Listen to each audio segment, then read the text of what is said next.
Well, ActionSA President Herman Mashaba says the Democratic Alliance and the ANC in Tshwane must account for the cholera outbreak. Mashaba joins us now for more insight. Mr. Mashaba, good evening, good to have you, and thank you very much for your time. Is it important for you at this stage, 26 people dead, to be pointing at who should be taking accountability more than finding solutions? Absolutely, Thabo, and good evening to your listeners. I think for the Premier to say that we should not really be pointing fingers when 24 people in Hammanskraal have passed on as a result of their negligence, as a result of their corruption, as a result of focusing on not really providing services to our people, that is totally unacceptable. We're not going to let them get away with this. But at the same time, absolutely without any doubt, we need to really find a solution going forward, something that they failed to do over the last 29 years. And obviously, as I'm saying, with the DA, when they took over the municipalities 2016, resulting with them in 2019 giving a contract for the refurbishment of the Rooiwal water treatment plant. We find this to really be irregular. We find this to be unacceptable. We also want them to write the account. But as I say, absolutely, we need to really focus on solving that problem. Yep. But we must not really be told that it is not time for pointing fingers. It is time when people have committed whatever, they've got to really be held accountable, and we are going to hold them accountable, whether they like it or not. From being at some point being at the helm of the city of Johannesburg as a mayor, what do you think should have been done and that was not done? And when you're saying accountability, what form of accountability are you calling for? Well, no, look, Thabo, I'm sure you are aware I was born and raised in Hammanskraal. I only personally left Hammanskraal in January of 1985. I was born in Haramutsi, which is a village across from Temba, and I subsequently lived in Temba. I went to school in Temba at the Ratshepo High School from 1974 to 1978 when I completed my matric. Then obviously came back and only left Hammanskraal Temba in January of 1985 when I went to Haranqua to go and start Black Like Me. And Thabo, living in Temba all these years, going to school in Temba all these years, Ratshepo, where I used to leave home at 6:30 in the morning. Sometimes when I did not have carry money, I will survive the entire day only with water. Only with water. And the last 20 years of ANC administration, unfortunately, every time visiting my family, we had to really carry water, even up to today. So how can anyone really tell us that they must not really be held accountable?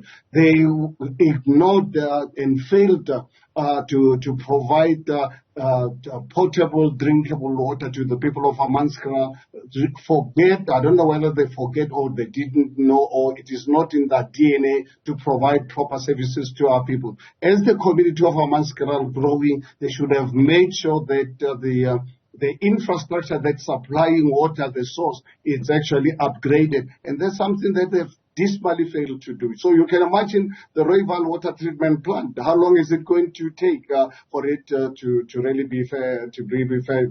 They're talking about big numbers that we don't know where the money is going to really come from. But you look at now, as I'm saying, from the DA side, in 2019, why did they give this 295 million rand contract to Blackhead Consulting, who does not have any experience whatsoever in water treatment plant? And we warned the DA about this in 2021, including Thabo running a 3-day expensive public inquiry. We gave them the report. We requested them to come and participate. At the time, the mayor, William Randall, refused to come and participate. And during that inquiry, so much corruption came out. That is why we reported the matter already at the beginning of last year.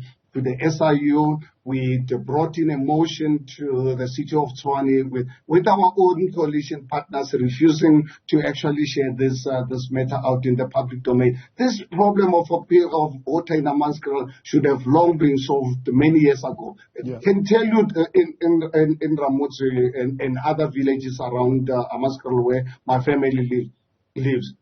Ever since the ANC government came into power, when we grew up, we had no running water in this village. And obviously, 1994 came, ANC government provided water in each home.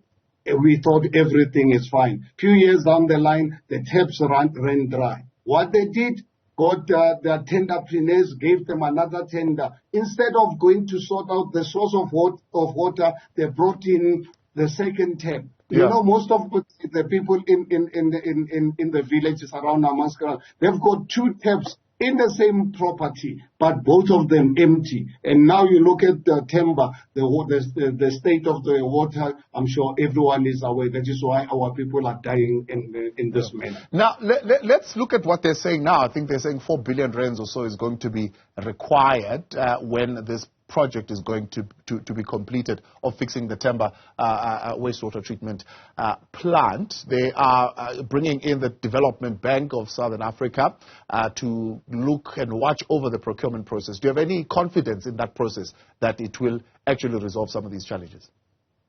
Well, I think for me, as Herman Mashaba, I will have no confidence whatsoever if this project is going to be run by the ANC.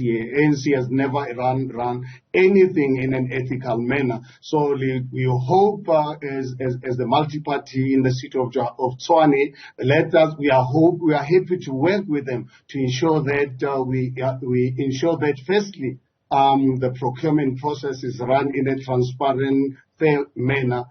Secondly, we make sure that the right professional companies that have got experience in water treatment plant are appointed. And at the same time, thirdly, make sure that we look after this process throughout, so that we make sure that whatever time given to produce good quality water for people of Hammanskraal is ultimately achieved. Unfortunately, it's not something that can be done overnight, but one thing for sure, people must not tell us that we must not hold them accountable. It is time to actually talk about this, but at the same time focus on finding the solution. And us as ActionSA, as part of the multi-party government of the city of Tshwane, we are happy to work with anyone as long as they understand that corruption is not going to be tolerated. We as a multi-party in the city of Tshwane, there's no way we're going to allow the ANC on their own to be in charge of this project, because the money will disappear as fast as it hits the bank. Speaking of accountability, I'm going to let you go now. Let's talk about this. I think you were somewhere in the Eastleigh Ausconi enjoying a holiday, or I think you were on some fact-finding mission when this story broke of this book. You have come now. I read something that you have found another publisher. Why was it important for you to find a publisher when the previous publisher had said, look, there was a breach of promise here? Look, Thabo, as I've explained to South Africans, as soon as I got back, obviously the book was launched the night before I left the following morning. So when the story broke, I was already overseas. And that did indicate to Prince at the time. I said, Prince, if that is the case, then pull that book out. Because then immediately then I looked at our original contract signed on the 10th of March 2019. Discovered that, which is something that we discussed. In this contract, it is explicit for Prince to have shared this with a publisher that I funded this project and I must be repaid. Note, it was not just really a funding, the free loan. It was a loan to be repaid through the royalties, and I was happy to get whatever I can get back, because I can tell you what Prince presented to me in October of 2018 was a fantastic project, and I can tell you without any shade of doubt that he's done a fantastic fantastic job. The reason why he did not share this with the printer, that is something that Prince can explain. But one thing I can assure South Africans, I'm happy and I feel that that book is a historical book that every South African is going to get their hands on. So right now, I've got my lawyers working with Prince's lawyers to ensure that as soon as possible we can sign the contract. If Prince is happy to use his new publishers, we're happy. Our lawyers are happy working with his. If not, I'm happy. I'm sure, Thabo, you know, I'm a trader. Putting products, good products, hands of that's what I wanted to talk to you about. I wanted to ask you that. One of the things, remember I had a conversation with you when you were starting ActionSA. You said you called Alskoni and the family and you told them you're going to spend a little bit of money on this project, and they were happy with it. Were they happy with you spending? It was not a little money. I mean, it was a lot. It was substantial. Yeah. Were they happy? Were they happy with you though? But I'm proud of it. Were they happy with you spending 12.5 million, and you as a trader, were you happy with it, the product that you got in the end? Do you think it's worth 12.5? And I'm happy with the product that Prince has produced. And I can tell you, fortunate enough, that book is going to live 100 years after I've lived. My great-grandchildren and the future generations are going to read Thabo about something very important that let me share with you. South Africans in the future, the youth, are going to learn that there was once upon a time a black man born in a village called Haramutsi in a very poor background, decided at the age of 22 to free himself economically from the evil apartheid system and succeeded. And came 1994, he voted for the ANC, for Nelson Mandela, and part of that decision voted for Thabo Mbeki. Right. But discovered in the process that this is not really what I voted for and stood up for them. And that's a kind of history in the context of what apartheid did to us as black people, made it difficult for us to run businesses. But at the same time, the role that ANC also played in the destruction of black entrepreneurship in South Africa. Mr. Mashaba, as always, much appreciated. Thanks for coming on tonight. President of ActionSA there, Herman Mashaba, with us tonight.